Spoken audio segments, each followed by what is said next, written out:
bibidyoan ko sana eh. Pupost ko sa TikTok. Anong klaseng ama to? Charot. Tapos hinanap yung IP address ng cellphone mo. Patay ka. Report ako. Ikaw yung napahamang. Kawawa.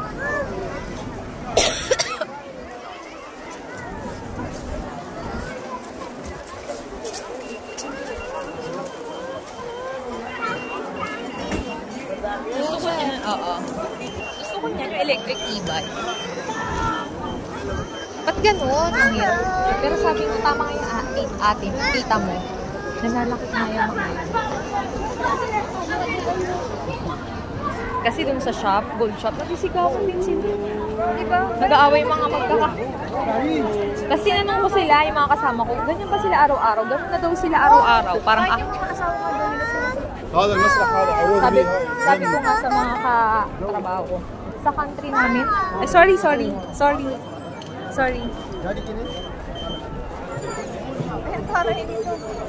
Mag-isa lang siya. Yayamanin. Mukha naman pwedeng sumama. Madam pasabit, madam.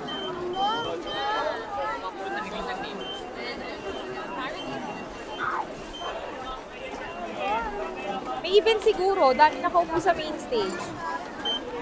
May event siguro, ang dami nakaupo sa main stage.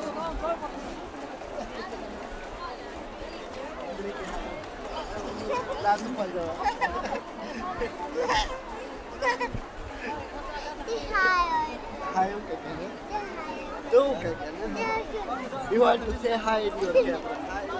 Hi! Hello!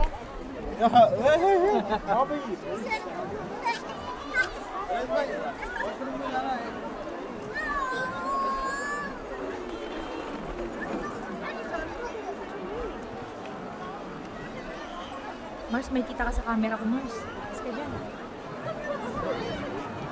Hindi magkasama pero bawal makita sa camera. Ba't ganun tayo, Mars?